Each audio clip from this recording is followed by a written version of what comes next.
Restaurant Unstoppable, episode 663 with Jessica Marshall. All right, with excitement, allow me to introduce to you today's guest, Jessica Marshall. Jessica, are you feeling unstoppable? Yeah. Today, yes. Yes. Yes, she is. And I am so excited for this conversation.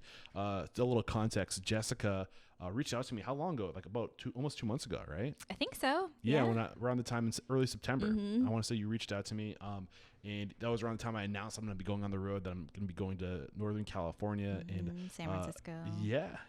And here I am. And Jessica's hosting me. So grateful to have you hosting me here in your home, welcoming me into your home. And it just so happens that Jessica is a very talented and experienced restaurant designer. So we have this authority at our disposal. We're going to learn about the restaurant industry, specifically around design. We're going to do a deep dive conversation today, around design. We're going to cover the 3 most common mistakes restaurateurs make regarding design. But first, we got to get that. Actually, I didn't even mention the name of your business. It's 15 years of experience, like I mentioned. And then the name of your business, Brass Rose Studios, right? Yeah. Make sure those links are in the show notes. But I cannot wait to dive into your story and to dive into these 3 things, the 3 most common mistakes restaurateurs make. But first, like always, let's get that motivational, inspirational ball rolling with a success quote or mantra. What do you got for us? I've got live it. Live it. Live it. Live it. Yes, live it. Dissect that. Why is that your choice, your mantra for today? Because if you're talking about, hey, I want to go travel, I want to see Rome, I want to see Morocco, then go do it. Live it. Live it. Do it, right? Do it. Don't dream it. Live it. Yes. I love it. Great way to get this thing started. So where does your journey start? Take us to where you knew that restaurant design was going to be your path. Like I want to get to know you a little bit more than I already know you, where our listeners didn't know you. Mm-hmm. So I actually didn't know restaurant was going to be my thing, the designing restaurants. I was a girl in school who liked art. I was only good really at art. So my grades weren't that great in high school, but I actually got accepted to an art college in San Francisco. Beautiful. So growing up here in Sacramento, there actually used to be nothing but cows and horses. And so I've always wanted to travel and go check out the world. So San Francisco was a really good way out. Yeah. So I went there. I studied interior design, which had a lot to do with art history and the buildings. So got connected to that. And then being in San Francisco, I had some really good people who took me out to different restaurants, and we got to travel around Northern California, which, coming out of your parents' house at 18, you're just freedom. Yeah. And then you're I'm going to go check out everything and anything I can. And then experiencing the restaurants, the atmosphere in San Francisco, and wanting to travel, I realized within interior design, you could focus on hospitality. And then the hospitality design was designing restaurants and hotels. And in doing that, I'd be able to travel everywhere. Some of the things I want to dissect in your story, even up to this point, something that I see a lot with my guests. They live it, right? They get out and they surround themselves with other passionate people, and they go to hubs, whether it's San Francisco, New York, Los Angeles, Chicago, or travel abroad to go surround themselves with other passionate people. I'm not saying you necessarily have to keep your career in these big cities, because it might be hard to compete with some of these big dogs, but go surround yourself with people that when you go into these big cities, you're operating at such a high level that you bring those practices, that you bring that standard of operation, and you can inject it into a smaller community where you have this edge over the local business, because you had to operate at such a high level, right? So that's kind of what you did. Now you're focusing on Sacramento. You went, and you're here in a smaller market. Do you want to reflect on that or bounce any thoughts back from what I shared? No, it's true. I actually didn't think I would ever come back to this area before. Because I kept traveling and traveling. So going to San Francisco, and then actually the first real hospitality job I got was down in Santa Monica, and then traveling from there to New Zealand and Australia, and then England. I was there for 8 years doing restaurant design, and that's where I really got into the whole restaurant hospitality. Where was this again? 8 years. Where were you for 8 years? In Manchester, England. Okay. So another thought that just came into my mind too. One thing I love about the restaurant industry is that there's so many verticals. I think people think that it's just chefs or front of house people, right? Service oriented people. But I've interviewed myself, people who are passionate strictly just restaurant design. Like that's their jam. They like opening restaurants. They're like imagining, envisioning, and opening brands that they think are going to work because of the design element and like the whole psychographic marketing development, like putting a brand in a community that's going to work. That's not really your vertical. But the point that I'm trying to make is kind of is. Is it? Yeah, oh, cool. It kind of is. Sweet. Awesome. Yeah. So like you'd have this like chef or restaurant owner and they got a menu. Yeah. Right. And they know, okay, I want it to be like this. And then that's it. So they have an idea, like, so I don't know, say it's like a Greek restaurant. Yeah. Or whatever.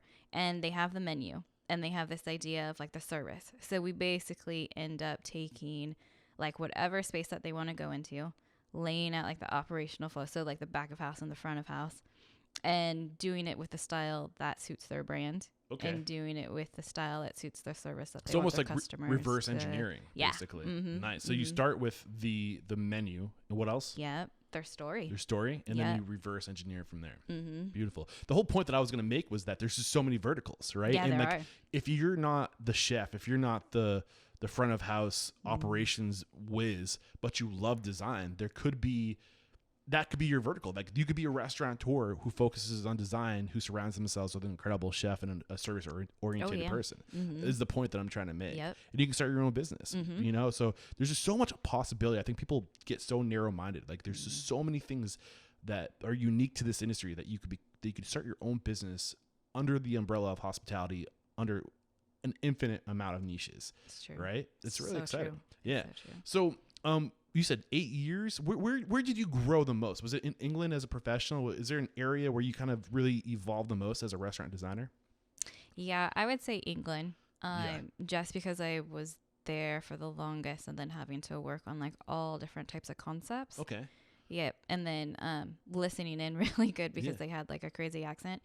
But it was, it was just... Jessica's husband's Rocky is also British. I should point out, and I can read. He's from Manchester. I kind of know how you feel trying to get used to the accent. I love Rocky, but the accent is fun. So it sounds like, what did you say? Yeah, it's like Jon Snow. I love it. Keep going. So that's probably where I grew the most, actually, because also the company that I was working on, we also did the commercial kitchens. So that is really important with that flow, especially with the restaurants, knowing how the back of house works and how the front of house works and how they need to connect for it to actually be a successful restaurant. Yeah. How does it all connect? Like what things are we missing? Go deeper. Pull back a layer. Oh, so it's probably like you're missing just one waitress station or something just to make it that much easier for your employees. Or like say you've got a bar and you're missing the glass washer. So instead, like your bartenders have to disappear into the back because they're running out of glasses and they've got to get more glasses. And then your customers are like hanging out at the bar like, hey, I want to order a beer. Where is everybody? It's all wasted time. You got to think about where these things are located. So it's not just the cosmetic appeal of the space, but it's also the ergonomics, the efficiency of the space. And time is money, right? And people are probably one of our or if not the busiest expense in the industry. What are they doing with that time? You know, we got to think about that. Yep, those extra steps, but also making it look good too. What are some other things? And then this isn't what we're here to talk about today, but now I'm interested. What are some other ergonomic designs? You mentioned server stations. What are some other things that people just don't think of and suffer the long term because of it? Well, like I was saying with the glass washer, that's a huge thing. I mean, because like how many times have you been in like a bar and you're trying to order a beer, but there's not enough service, or someone's gone and like you're just like, hello, where are you? Exactly. The other thing is also the front of house too. It's like as a customer, you're coming in and you're like booking a table with, I don't know, your husband or your date or your friends or whatever, and then the table you get is actually right next to the bathrooms. I mean, that's kind of like not cool. That's not fun. Depends on your personality, I guess. I guess so. I don't want to be by a bathroom. But it's thinking about that too. And it's thinking about like how you lay out the front of house. Yeah, interesting. Anything else that's worth diving into with your come up, your backstory, things that are unique to your story that we can share before moving to our first break? Put you on the spot there. Yeah, I know, right? Unique. No, I mean, other than just like realizing that you could do a really good operational flow and design it with style too, as opposed like to sometimes you'd hire an interior designer, right? And they're so focused on the front of house and making it look good and getting into those magazines because they want it to look perfection. Or if you're hiring like a commercial kitchen person and it's like they're kind of not really worried about your style or your brand, but they're just making sure it's like the operational flow. Yeah. So it's mixing those two. Like, so it's like an equal balance of both. Okay. Say that one more time. Yeah. Go, like, I just want to make sure I picked it up because I don't know. Just. Right. So the uniqueness of like hiring someone who knows the back of house and the front of house and knowing that it's important to like collaborate with both. Okay. So where have you seen a nightmare? Give me an example of a time that did not happen, where there wasn't good communication between like setting up the front of house and the back of house. So like a fast casual, right? So if you think about when the customers come in and then they're lining up to get their food, they order their food, and then there's like a huge queue, huge line, and you've got to like cross back over just to go get your beverage at the beverage station. That's kind of like a huge operational flow mistake. Yeah. Okay. See, these are like the awkward little nuggets that we just don't think of, right? So, one other thought that just came into my head. So the industry in the past 10, 15 years, especially basically your career in the past 15 years, there's been this huge like conversion of the industry leaning towards fast casuals because of the operational efficiency, the lower overhead expenses, as far as having to have so many people on staff. Yeah. What are you seeing specific to that full service to fast casual? Like what's just dive into that whole like the things that we need to consider if we've been opening full service restaurants our entire life. We're seeing where the industry is going with the shortage of people and the increase in automation, which I feel like leans towards the fast casual model. Dive into some of the other variables that people just don't consider specific to that change in the industry from full service to fast casual. Is that all over the place? Did I lose you? No, you didn't lose. No, there's a lot to go into that. Because, okay, so like the service for a fine dining, right? Like what are they missing? Sure. Get into that. Okay, so a lot of times with a fine dining, I think a lot of people are sometimes forgetting how the customer maybe wants to feel. Like, so when they go into a fine dining, they want to feel special, right? They want to feel luxurious. They want to feel like they're king and they're being looked after. So it's making sure that operational flow, the food, the service, the whole atmosphere makes them feel that way. So when you're saying when you're transitioning away from fine dining, people transitioning from fine dining to the fast casual, people are not transitioning, or they're not pulling that level of service with the conversion. Yeah. Okay. So how do you keep that high touch, high personal level of intimacy that comes with fine dining and inject it into a fast casual? Service. So what? Service. So where in the channel of service, the life cycle of service, from when the guest places an order or walks through the front door to when they leave, where do you make up for that less high touch environment? How do you inject that high touch into a low touch environment? Okay, so like the atmosphere of it, but then also like the service of it, but then it's giving. This is all bonus material, by the way, too. I'm putting Jessica on the spot because we're supposed to be talking about the 3 most common mistakes restaurants make regarding design, but I'm looking for a little extra here. So she's doing great. Keep going. Sorry.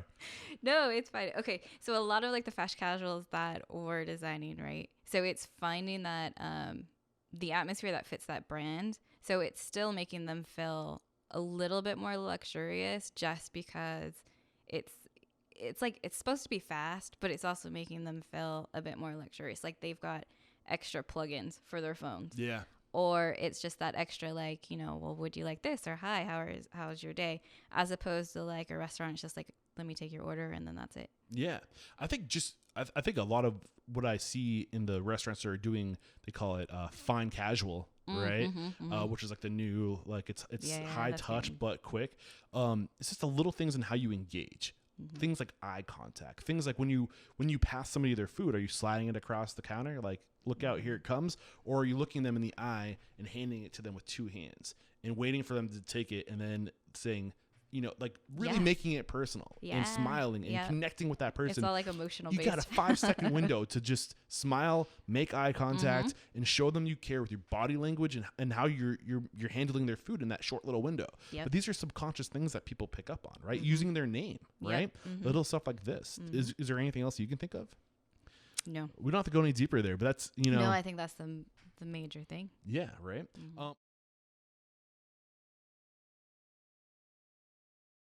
We're back, and we're going to dive into the 3 most common mistakes restaurateurs make regarding design. So this is your 15 years of experience. These are the things you see restaurateurs missing all the time. What's the first one? So the first one is getting into that lease and not understanding the cost that comes with it and not understanding the lead time that comes with it. Getting into the lease and not understanding the cost and the lead time. So what do you mean by getting into? Like, take us to that point where we're talking about getting into the lease. Right. So you want to open a restaurant, you're looking at different locations, and then you find that location and it's signing it without understanding. Probably mostly the biggest costs are your mechanical, electrical, and plumbing. So say you're looking at a place in a shopping center and it's a B occupancy, which is like a business. So therefore you forget that there's no gas hookup to that location. The HVAC might not be enough. So when you're actually starting to build out your restaurant, you realize that you have to put out a lot more cost for those gas costs, those plumbing costs, because those are, I think, the major effects. So costs. Just to kind of regurgitate, when people look at the lease for the first time, they're not picking up on the electric, the mechanical, and the plumbing. Where would we look if I had a lease right in front of me? I know every lease is different, but there's probably some standards as to like where certain things go in the lease, right? So where should my eyes like be looking to make sure that these variables are being checked? What things should we be seeing to make sure we're good? They'll let you know like what the panel is, like if it's a 200 amp panel. And depending on what your service is and what you're trying to achieve, sometimes you actually need a 400 amp panel. So where's that threshold from where we would need a 200 to a 400? Well, okay, so like it depends on what you're serving. So it depends on how much kitchen equipment that you're going into. Okay. So if you're just probably doing...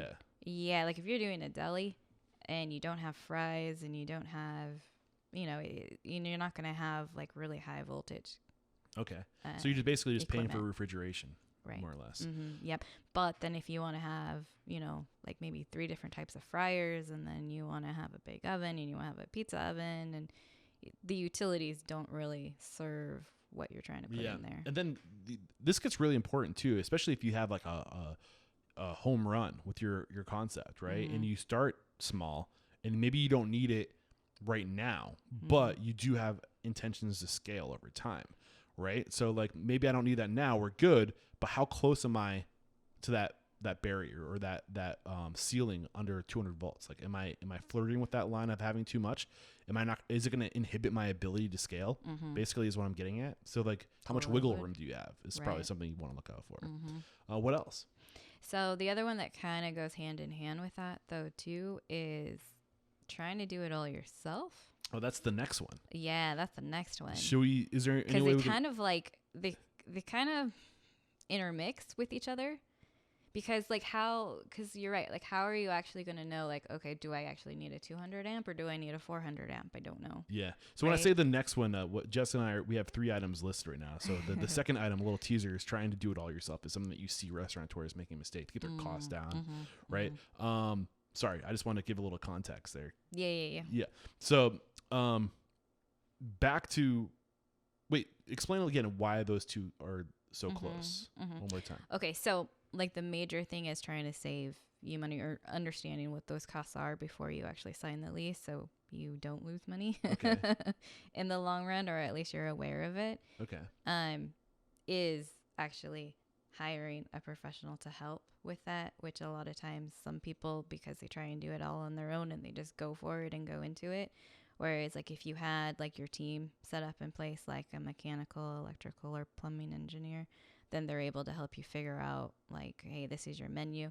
What kind of equipment do you need? This is how much you're actually, you're going to have like a, 4-inch gas line. You're going to have 2 HVAC units. You're actually going to have 400 amp panels that you're going to need.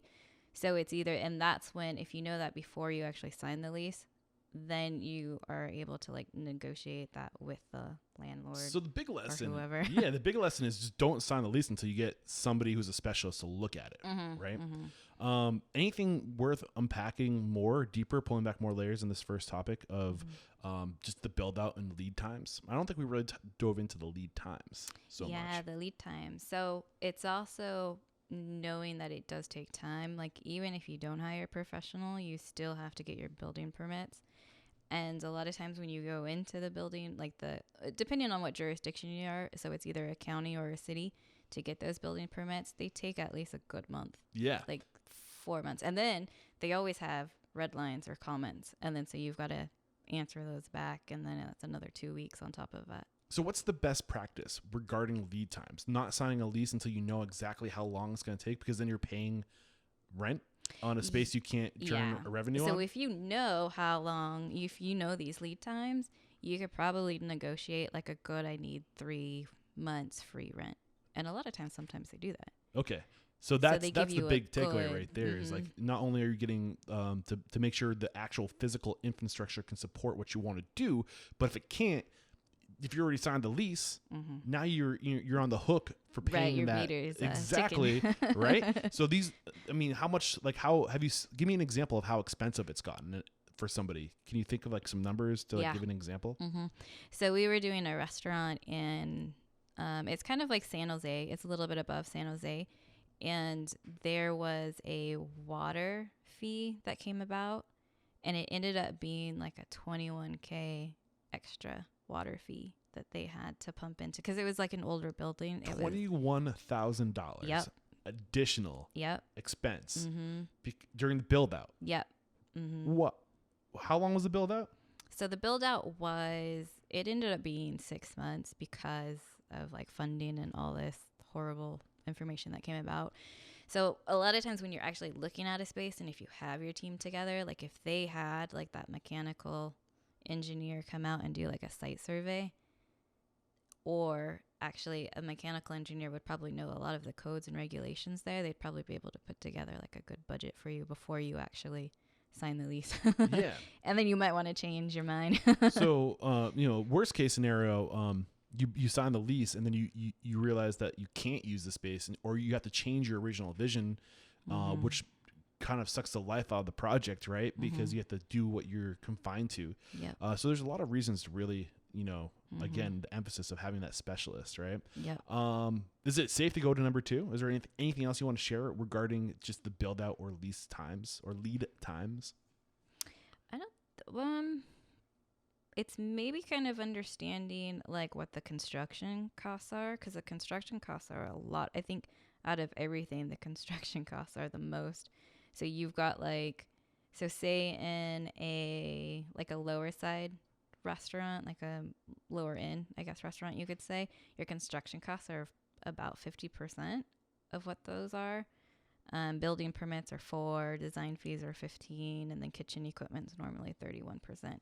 So there's different percentages. You're talking about these are the percentages of the total expense of opening the restaurant. Yes. Gotcha. Yeah. Say those one more time. Yeah. So lower end, you've got construction, and that ends up being at like $24 per square foot. So it ends up being like 50% of your actual overall budget costs. Okay. So, I mean, I feel like it's pretty obvious why you're bringing this up, but like kind of round it off and say exactly why this is the last thought you want to bring to the table before we go to the next. So just knowing like, okay, this is how much total it's going to cost me to open a restaurant. Okay. So that way you're there's no surprises. A lot of times there's always surprises.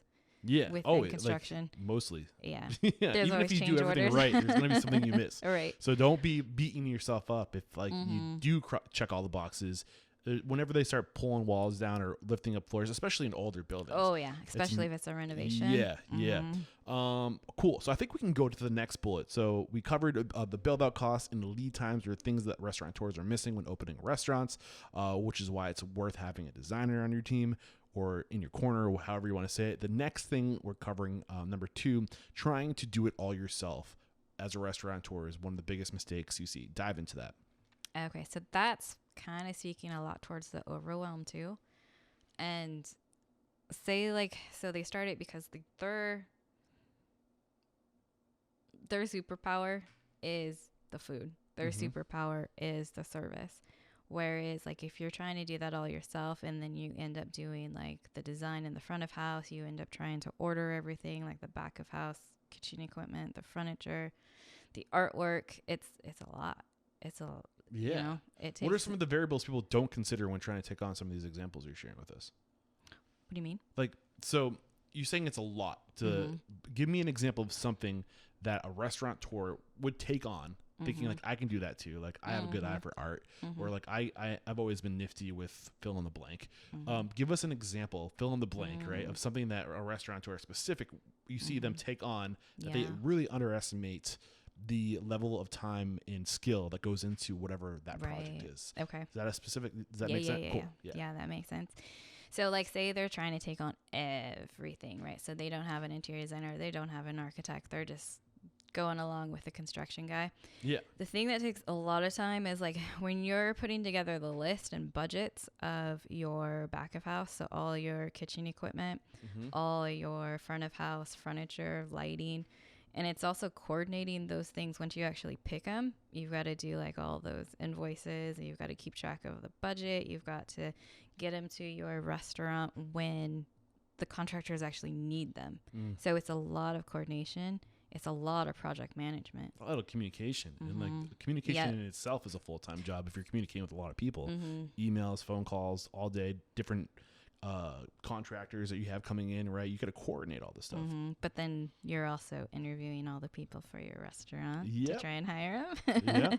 You're also trying to put together stuff for the menu. You're also trying to find your food. You're also trying to just everything. Then, find your POS system. And then you're calling audibles when they start pulling up the floorboards and the walls and they start finding different size pipes and electrical and like, you know, all these things compound. And you might have an idea of what it's going to take, and that idea or your perception of what it's going to take, maybe you could have handled that, but there's almost always something you're not considering. And as you start adding all these other things onto your plate, overwhelm must come so fast. Yeah, especially if you have other restaurants too.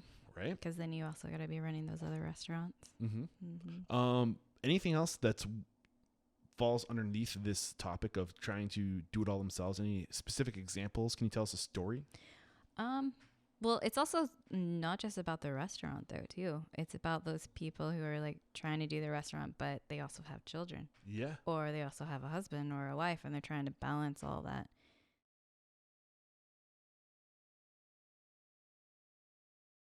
All right, we're back, and we're going to cover the last item, the third thing that you, as a designer, see restaurateurs doing wrong. You're looking at your notes right now or texting someone? I'm looking at my notes. Okay. So I was like, what is the third? I got remembering who they are and why they started. Yes, remember. So that also goes into the overwhelm. So like how we were talking about, like you're also trying to balance your personal life too. And it's remembering why you're getting into it. So you are trying to, like, if you take all this on, I think you're also, well, possibly not everybody. They're forgetting, like, their major passion is the food, and it's the people, and it's the community. Or you're seeing, like, you see a lot of burnout, or you see people just like why did I do this? Well, what's the point?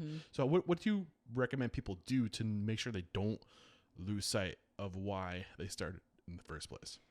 It's very similar in all businesses, too. It's having that right team. So having the surrounding yourself with the right people that will remind you why you do it?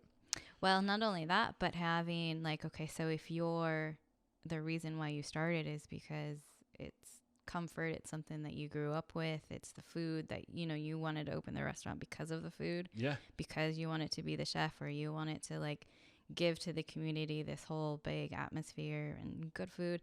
And then I totally just lost my train of thought. No, you're fine. No, so basically what you're saying, I think I understand. So a way to prevent yourself from losing sight of why you started in the first place is by having help, having that team. Yeah. So you can focus on what it is that you... And whether that team is, someone to give you advice, or whether you're actually hiring those other people to help you easily create a restaurant. Yeah. So never losing sight in the first place, because you have all these people taking the load of all these tasks and responsibilities, so you can stay focused on the mission, the purpose, right? Your superpower. And I think a lot of times people too, they know why they start, but they never take the time to get it written down, right? So write it down, like spray paint it on the wall, like during construction, so it's someplace. You'll cover it up later as a reminder, this is why. Like, so it's there every day. So when the shit does hit the fan, or you do have a hard day, it's like, boom, that's right. I knew this was going to be hard. Like, here's my reminder. Like, we got to write things down. It's why we write down our mission statements, our vision statements, our core values. Make sure it's your whole brand. It's got to be there, right? So what else? What else can we do to kind of stay on track? I mean, we said hire the right people, get the right team, so everyone has the right lane. Write down the why in the first place. Anything else we're missing? I don't think so. Beautiful. Not in that. That one's kind of short and sweet. Pretty short and straight to short and sweet, straight to the point. So, let's start to let the folks know, how can we connect with you? 15 years in the industry, helping build up firms. It's time to break out on your own, start your own firm. Yeah, I've got my baby company. Yeah, you got it going. You got a few clients. You're doing great. Tell us more about what you got going on in the future. Kind of fill the listeners in on what else you got going on. Yeah, that's it really. Just trying to focus on the restaurant business and make it a lot more easier for them to open their restaurants. I love it. So if we like you, we enjoyed this conversation and we're looking for a designer, how can we connect? Yeah, you could connect on my website. It's www.brastrowstudios.com. I've got my services on there. I kind of focus on like 3 major services. What are your 3 major focuses? So the major focuses are, it's the operation and it's style. So sometimes you need both. Sometimes they're just looking for one. So sometimes it's a restaurant that's doing like really good and they just want to do a revamp. So that would probably just be the style. Staying fresh. Yep, exactly. I have more questions coming to mind. Okay. Sorry, finish your train of thought. And then there's the operational flow that we do too. So sometimes, they're pretty happy with their front of house. It looks good, but then maybe they just want someone to check out their back of house. They're like we were talking about with the bar. If they're missing that glass washer, then we look at that and go, hey, you just need a glass washer. Or it might be something like, hey, I just want like a piece of artwork just to draw people in. It's like sourcing. Yeah. That's cool. I didn't even know that was a vertical within. Yeah. So if you're just looking for like furniture or artwork. Oh, and then the thing that we do too, so we have a resale license. And so obviously designers, they get a pretty good discount. Okay. And so we share our discount with them. So say it's like 50%. We get on the this discount. is all stuff I did not know. Yeah, it's just coming to mind right now, actually. Yeah, I love it. So if we get like a 50% discount, we end up doing 25, so we split it. Okay. So the thought that came into my mind, something that comes up often on the show, is that the idea that we got to stay fresh. We should be putting aside a certain amount every month or week to invest in staying fresh. Because they say like, oh, I don't want to put words into your mouth. How often should we do a revamp, in your opinion? How much money should we be putting aside to be able to stay fresh? I don't know if there's like a certain amount. I mean, paint goes a long way. It's just paint. Normally 5 years. Okay, that was the number I had in my head. Yeah, it's normally 5 years, but it also depends on, I don't know, the materials that you actually have currently. I mean, because you could like open your restaurant and you don't have the money at the moment, so you're going with like laminate tables, as opposed to like stone tables or wood tables. Whereas like obviously stone tables or concrete tables, they're going to be a lot more durable than those laminate tables, because they start to like pill off after a while. So it depends what you've got in there, but normally 5 years is a good. Yeah, they say 5 years. You think about all the restaurants that are opening around you. Like, what are you doing? I think it's another something to be said about the starting where you can and scaling.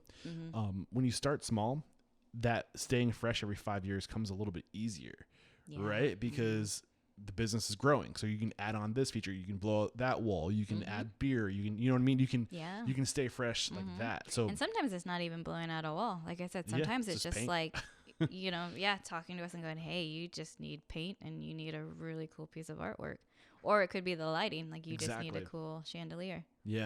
Beautiful. I love this conversation. So what is the best way to connect with you if we want to ask some more questions, maybe hire you? What's the best way to connect? Best way to connect is probably email. And go ahead with that. That's j.marshall@brassrosestudios.com. And it's brassrosestudios.com. I'll have that website in the show notes as well. Yeah, in the website you could book direct off of that. Beautiful. Like we could schedule like a 1 hour consultation. And you said something before we got started along the lines of the first 5 people that reach out to you. Yeah, who are Restaurant Unstoppable listeners. We give them a good 20% discount. Nice. So the first 5 people to reach out to Jessica, make sure you let her know that you heard about her and her services through Restaurant Unstoppable. Maybe put it in the subject line, Unstoppable, or like whatever. Perfect. That way she can find it. She knows exactly where you came from. She will hook you up with 20% off. Thank you so much for that. And also just thank you for being a supporter of the Restaurant Unstoppable mission. I would not be able to do what I do without people like you listening in, hearing me traveling and just having crash pads. This makes my life so much easier. Plus, I like the company. Who likes to travel alone? It's nice to have people around you. It's nice to meet different people. Yeah. So I just want to say thank you so much for supporting the mission. And, I'm super excited for you and your new business, and you're going to crush it. So let's hook this lady up. Use her as your designer. Yeah. And I almost forgot to have you call somebody up. I mean, you've already given me a bunch of names, but we got to do something publicly. Maybe somebody I haven't already interviewed yet. Who comes to mind? So there's Tino Phillips. She has a restaurant in Roseville. She owns Buck and Sadie's. Her and her dad actually started her restaurant. Her dad had BJ's. Okay. I don't know if you've heard of BJ's. I think they're more. I have. Oh, you have? Yeah. Oh, so he used to. So he started the concept, Damn. but then he sold it off, and then him and his daughter did Buck and Sadie's. So that was. They're actually one of the restaurants I designed, but they're doing really good. And then they have a food truck now. So it's a family-owned business. Hit me with her name one more time. Tino Phillips. Tino Phillips. Look out. I'm coming after you. Would love to get you on the show. And you already mentioned your website, but say it one more time just for that final impression. So it's brassrosestudios.com. And this is episode 663. So head over to restaurantunstoppable.com/663. I'll have a summary of today's discussion, as well as how you can connect with Jessica. And just again, one more time, thank you for taking the time to share your knowledge, your mentorship, and support the Restaurant Unstoppable mission with giving me a place to crash for a week. So grateful for you. Awesome. Thanks. Cheers.